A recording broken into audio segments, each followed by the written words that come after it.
There's a few different things that I've found that can really clean up the wiring, make things easier, simplify it. That's the biggest thing I think with wiring, is eliminating all of the failure points that you possibly can.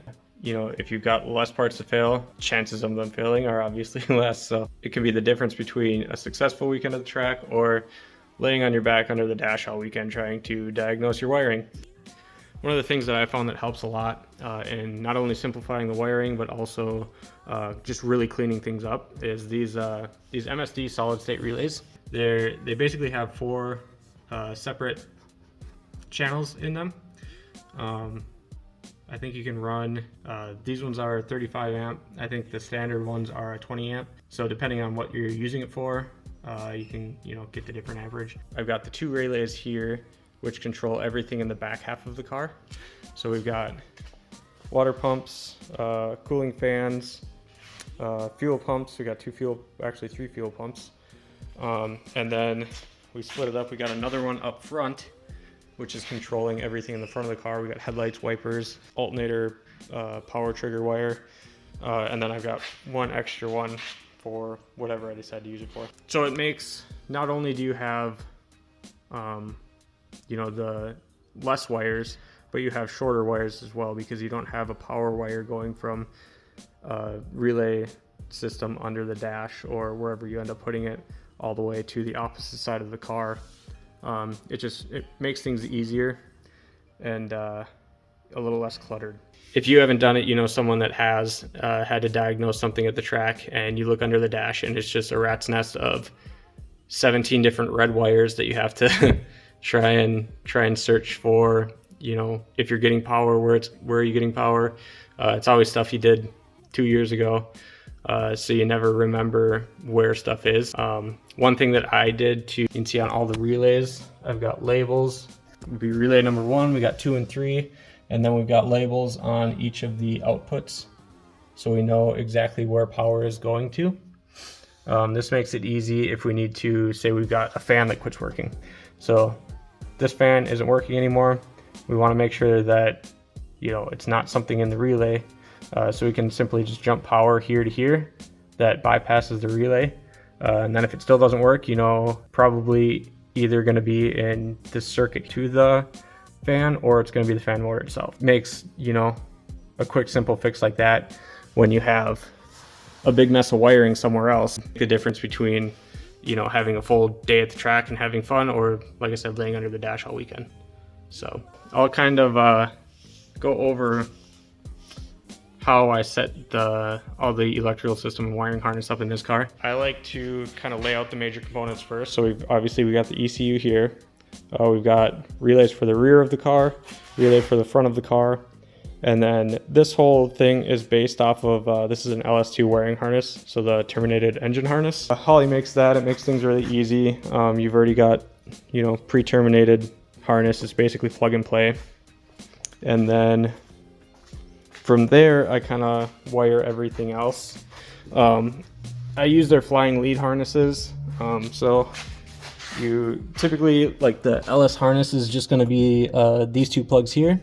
And then all of these are going to be inputs and outputs for all the different components. So basically trigger wires that trigger the relays on and off. And the ECU can control all that. So, based on coolant temp and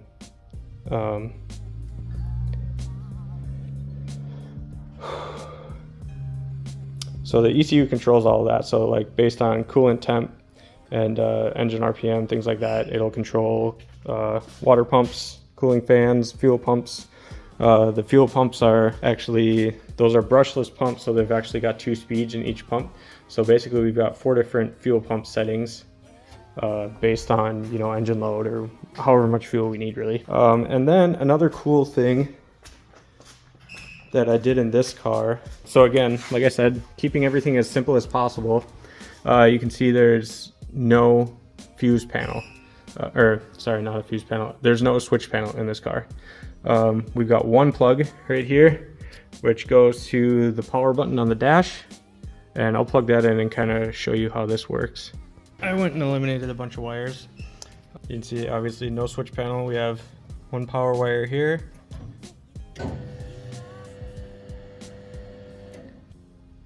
Push that guy on.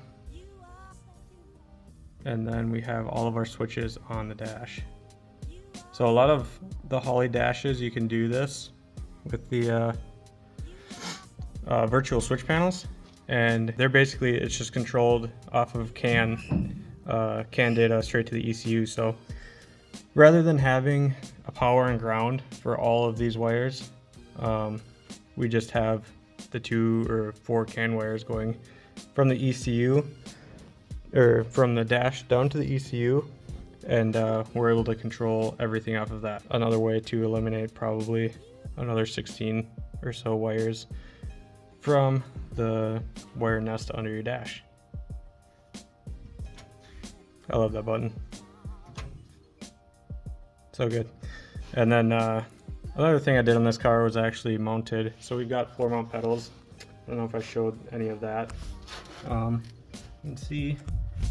But then we've got the reservoir. So we've got just some. Quickly take those off. Spin the dash out of the way. And then we have the reservoir, which is not on right now.